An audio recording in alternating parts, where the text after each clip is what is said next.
Assalamualaikum warahmatullahi wabarakatuh. Waalaikumsalam warahmatullahi wabarakatuh. Kami dari kelompok 1 ingin memaparkan materi kami yang berjudul transfer antar perusahaan atau aset tidak lancar.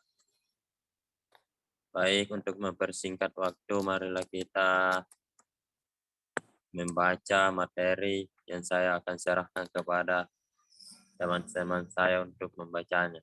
Saya persilahkan kepada teman-teman saya.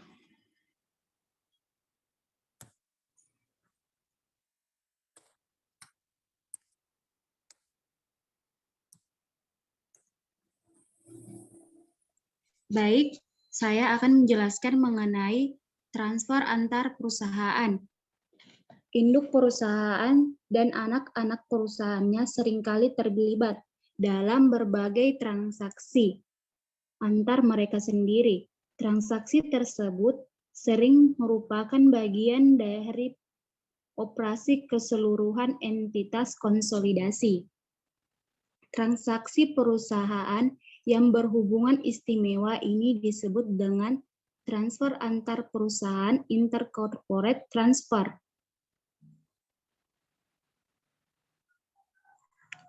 Adapun gambaran umum mengenai entitas konsolidasi. Entitas konsolidasi adalah agregasi dari sejumlah perusahaan yang berbeda. Laporan keuangan yang disusun oleh masing-masing afiliasi dikonsolidasi menjadi satu laporan keuangan yang menjanjikan posisi keuangan dan hasil operasi dari seluruh entitas ekonomi seakan-akan merupakan perusahaan tunggal.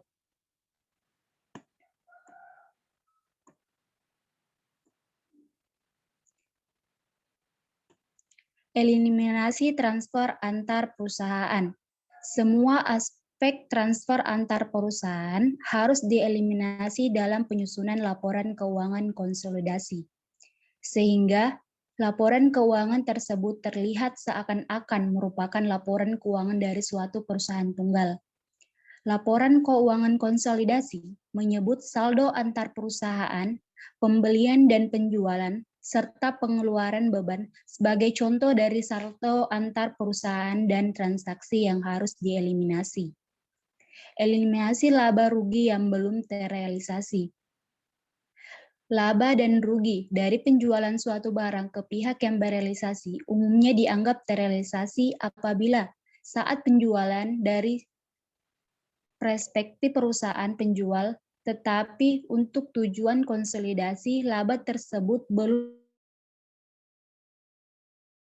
melalui penjualan ke pihak yang tidak berealisasi. Laba belum terrealisasi dari transfer antar perusahaan ini disebut laba antar perusahaan yang belum terrealisasi.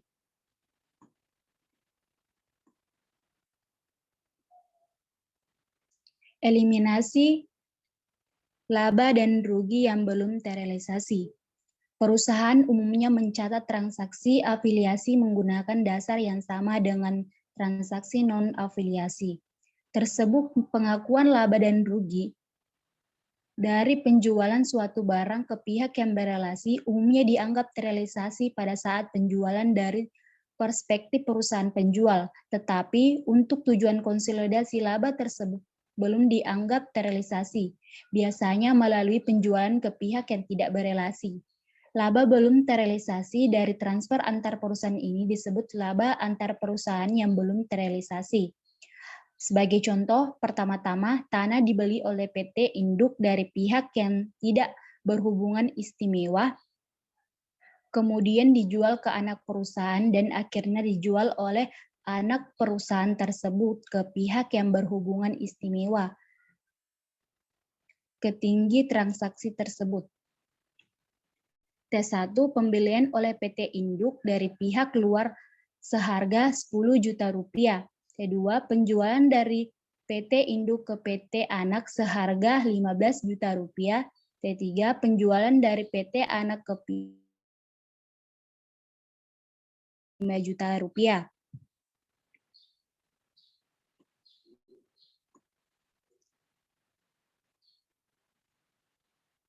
Adapun contoh kasus A, ketiga transaksi tersebut pada akuntansi yang sama, jumlah keuntungan yang dilaporkan atas transaksi tersebut adalah sebagai berikut.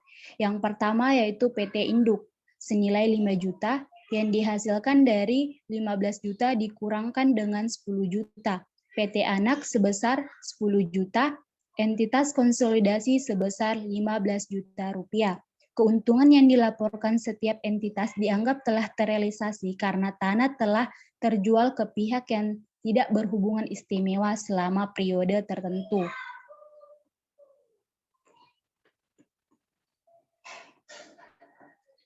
Transfer jasa antar perusahaan. Perusahaan yang berhubungan istimewa seringkali membeli jasa dari suatu perusahaan ke perusahaan lainnya. Jenis jasa antar perusahaan tersebut dapat bermacam-macam, misalkan pembelian jasa konsultasi, jasa rekayasa, jasa pemasaran, dan jasa pemeliharaan. Pada saat suatu perusahaan membeli jasa dari pihak yang berhubungan istimewa, umumnya pembeli mencatat sebagai beban dan penjualan mencatatnya sebagai pendapatan. Pada saat penyusunan laporan keuangan konsolidasi, beban dan pendapatan tersebut harus dieliminasi. Transfer aset berupa tanah. Pada saat transfer aset tidak lancar terjadi, penyesuaian seringkali diperlukan dalam penyusunan laporan keuangan konsolidasi, selama tanah tersebut masih dimiliki oleh perusahaan. Pada saat transfer aset tidak lancar terjadi, perusahaan seringkali diperlukan dalam penyusunan laporan keuangan konsolidasi selama tanah tersebut masih dimiliki oleh perusahaan pembeli.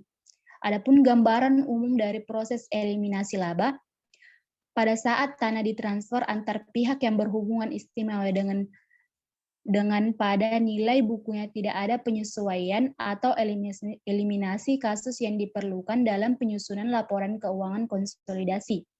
PT Induk mengakuisisi tanah senilai 20 juta rupiah pada tanggal 1 Januari 2021 dan menjual tanah ke anak perusahaannya PT Anak pada tanggal 1 Juli 2021 sebagai berikut.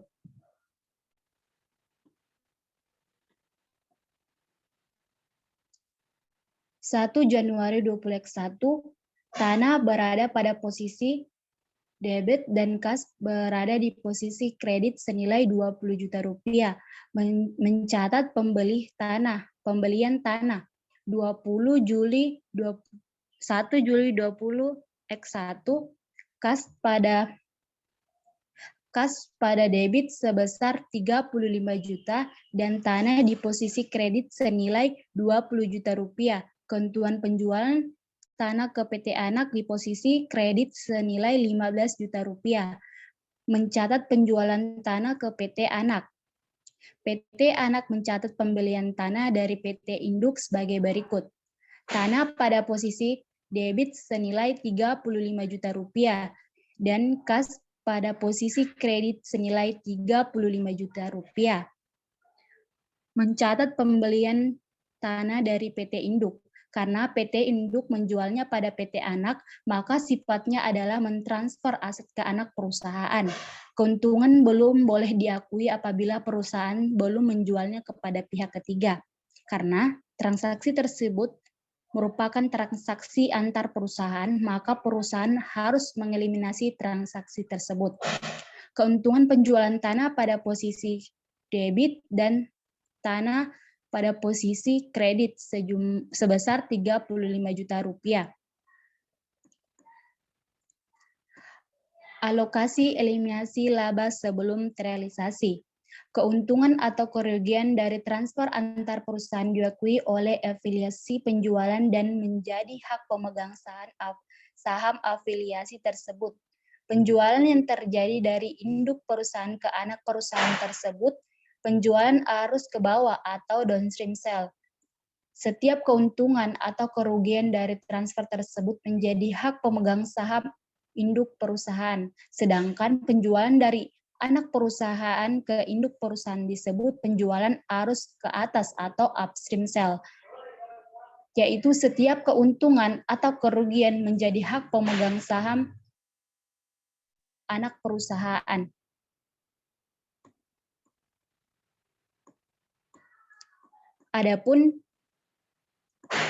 Adapun ilustrasi sebagai berikut.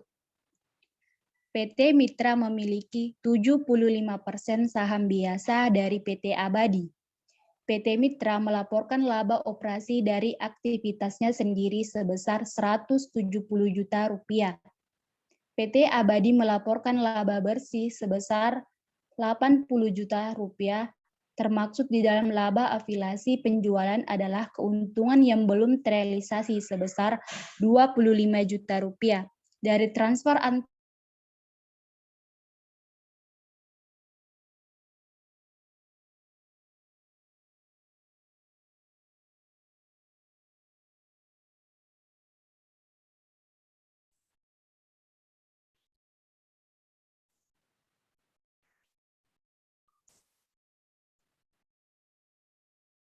dari transfer aset antar perusahaan. Jika penjualan tersebut merupakan transfer downstream, laba belum terrealisasi seluruhnya dari bagian laba pemilik entitas induk pada saat penyusunan laporan keuangan konsolidasi.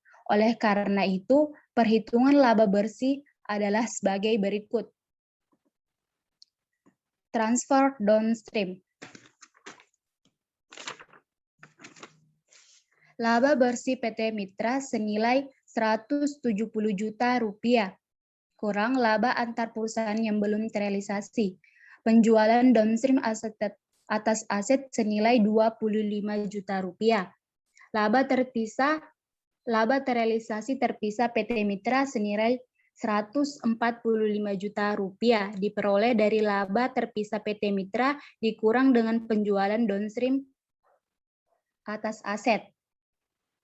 Laba bersih PT Abadi senilai 80 juta rupiah. Laba bersih konsolidasi senilai 225 juta rupiah. Diperoleh dari laba terrealisasi terpisah PT Mitra ditambah dengan laba bersih PT Abadi. Laba untuk kepentingan non-pengendali senilai 20 juta rupiah. Laba untuk kepentingan pengendali senilai 205 juta rupiah.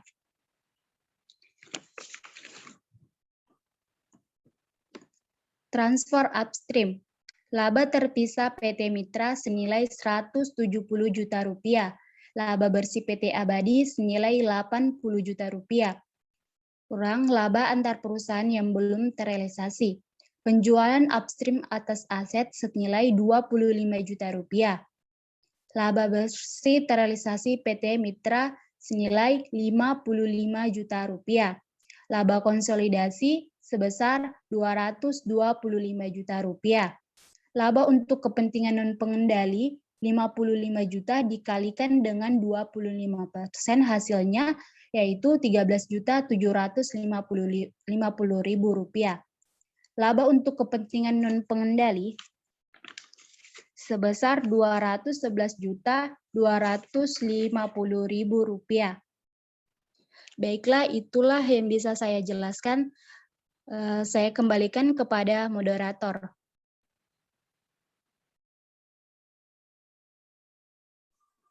Baiklah, saya akan melanjutkan materi. Sekarang kita masuk pada penjualan downstream.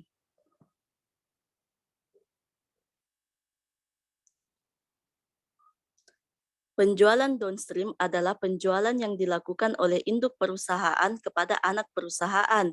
Contoh, PT A membeli 80% saham PT B pada tanggal 31 Desember 20X0 pada nilai buku saham sebesar 240 juta. Pada tanggal 1 Juli 20X1, PT A menjual tanah ke PT B seharga 35 juta. PT A semula membeli tanah tersebut pada tanggal 1 Januari 20X1 seharga 20 juta. PT B masih memiliki tanah tersebut selama tahun 20X1 dan tahun-tahun berikutnya. Selama tahun 20X1, PT A melaporkan laba terpisah sebesar 155 juta. terdiri atas laba dari operasi regular sebesar 140 juta dan keuntungan penjualan tanah sebesar 15 juta. PT A mengumumkan dividen sebesar 60 juta, PT B melaporkan laba bersih sebesar 50 juta dan mengumumkan dividen sebesar 30 juta.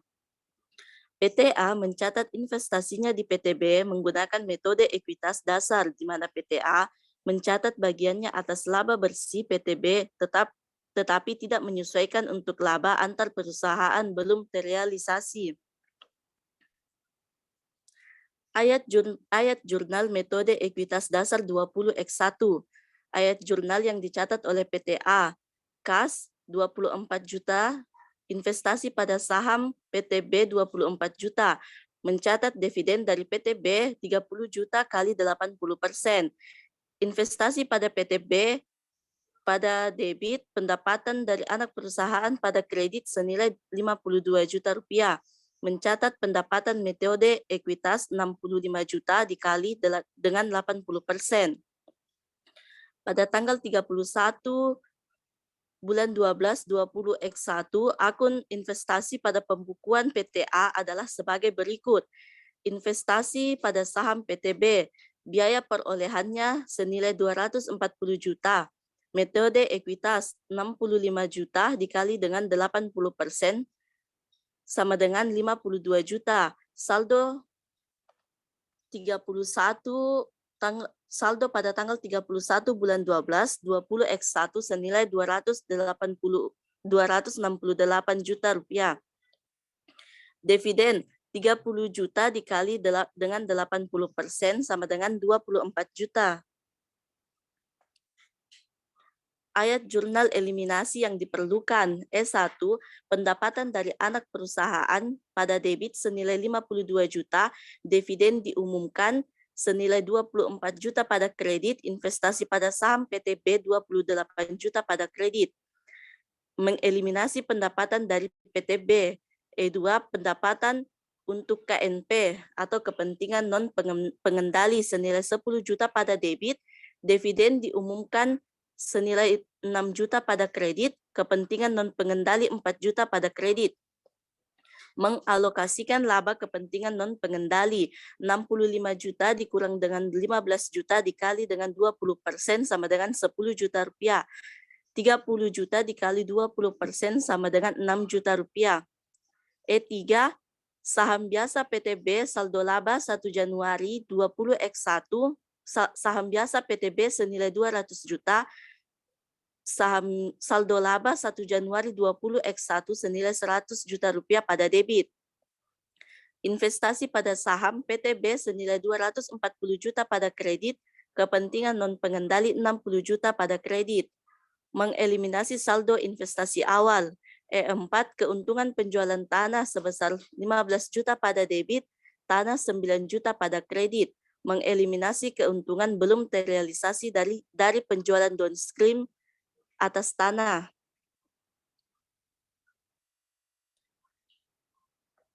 Kertas kerja laporan keuangan konsolidasi. Yang pertama, penjualan pada PT A 400 juta, pada PT B 200 juta, jurnal eliminasi debit kredit kosong, nilai konsolidasinya yaitu 600 juta. Keuntungan penjualan tanah pada PT A 15 juta, pada debit 15 juta, pada nilai konsolidasi kosong. Pendapatan dari anak 52 juta, pada debit 52 juta. Pada nilai kreditnya, pada nilai konsolidasi 600 juta. Beban pokok penjualan nilai konsolidasi 285 juta. Penyusutan dan amortisasi nilai konsolidasi 70 juta. Beban lainnya nilai konsolidasinya 55 juta. Total debit 410 juta. Laba bersih sebelum kepentingan non-pengendali 190 juta. Pendapatan untuk non-pengendali 10 juta. Laba bersih dicatat ke depan senilai 180 juta. Saldo laba 1 Januari 300 juta. Laba bersih dari atas 180 juta. Dividen diumumkan sebesar 30 juta. Saldo laba 31 Desember dicatat ke depan. Saldo laba 31 Desember dicatat ke depan senilai 450 juta, kas 339 juta, piutang usaha 125 juta, persediaan 175 juta, tanah 215 juta, bangunan dan peralatan. Total aset yaitu 2,254. Akumulasi penyusutan 770 juta, utang usaha 200 juta, utang obligasi 300 juta, saham biasa 500 juta, saldo laba dari atas 420 juta, kepentingan non pengendali 64 juta, total kewajiban dan ekuitas yaitu 2,254.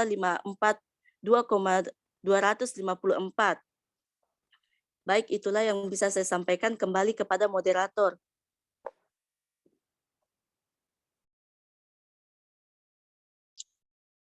Baik, saya akan melanjutkan penjualan upstream. Penjualan upstream adalah penjualan yang dilakukan oleh anak perusahaan kepada induk perusahaan. Sebagai contoh, PTA membeli 80% saham pada PTB pada tanggal 1 Januari 2001 pada nilai buku dengan harga 260 juta rupiah. Pada tanggal 1 Juli 2001, PTA membeli tanah pada PTB seharga 35 juta. PTB semula membeli tanah itu pada tanggal 2 Januari 2001 sebesar 20 juta rupiah. Diminta, buatlah jurnal pencatatan PTA dan PTB. Kemudian, buatlah laporan keuangan konsolidasi dengan kertas kerja. Jawabannya adalah sebagai berikut. Pertama, jurnal pencatatan PTA dan PTB. Untuk jurnal pencatatan PTA pada tanggal 1 Juli 2001, tanah didebit sebesar 35 juta, kas dikredit sebesar 35 juta. Sedangkan untuk jurnal pencatatan PTB pada tanggal 1 Juli 2001, yaitu kas didebit 35 juta, tanah dikredit 20 juta, keuntungan penjualan tanah ke PT Anak sebesar 15 juta dikredit.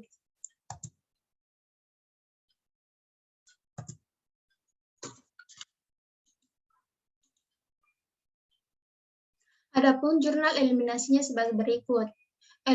Eliminasi pertama yaitu untuk mengeliminasi pendapatan dari anak. Jurnalnya adalah pendapatan dari anak perusahaan didebit sebesar 52 juta rupiah, dividen diumumkan di kredit sebesar 24 juta rupiah, investasi pada saham PTB di kredit sebesar 28 juta rupiah. Selanjutnya itu jurnal eliminasi kedua untuk mengalokasikan laba non pengendali. Jurnalnya adalah laba non pengendali didebit sebesar 13 juta rupiah, dividen dikredit sebesar 6 juta rupiah, ekuitas non pengendali dikredit sebesar 7 juta rupiah. Eliminasi ketiga yaitu untuk mengeliminasi saldo investasi. Jurnalnya yaitu modal saham biasa didebit sebesar 300 juta rupiah, saldo laba didebit sebesar 100 juta rupiah. Investasi pada anak dikredit sebesar 280 juta rupiah, ekuitas non pengendali dikredit sebesar 120 juta rupiah. Selanjutnya yaitu eliminasi keempat. Untuk mengeliminasi laba belum terrealisasi antar perusahaan. Jurnalnya adalah keuntungan penjualan tanah didebit sebesar 15 juta rupiah, dengan tanah dikredit sebesar 15 juta rupiah. Selanjutnya yaitu laporan keuangan konsolidasi dengan kertas kerja. Untuk nama akun pertama yaitu penjualan sebesar 600 juta, keuntungan penjualan habis karena pada PTB senilai 15 juta dengan jurnal eliminasi 15 juta. Pendapatan dari anak pada laporan konsolidasi yaitu hadis karena dieliminasi sebesar 52 juta rupiah dan COGS sebesar 285 juta, penyusutan dan amortisasi sebesar 70 juta, biaya lain sebesar 55 juta, dengan total yaitu 190 juta. Laba non-pengendali sebesar 10 juta, dengan laba bersih sebesar 180 juta rupiah. Saldo laba awal sebesar 300 juta, laba bersih sebesar 180 juta, dengan dividen sebesar 60 juta rupiah. Dengan saldo laba akhir yaitu 420 juta rupiah. Kemudian aset lancar. Aset lancar sebesar 639 juta rupiah, tanah sebesar 215 juta rupiah, akumulasi penyusutan sebesar 1.400.000.000 juta rupiah, investasi pada anak sebesar 770 juta rupiah, dengan total aset yaitu 1.484 juta rupiah. Kewajiban sebesar 500 juta, modal saham biasa sebesar 500 juta, saldo laba sebesar 420 juta, dan ekuitas non-pengendali 64 juta, dengan total kewajiban dan ekuitas sebesar 1.484 juta rupiah.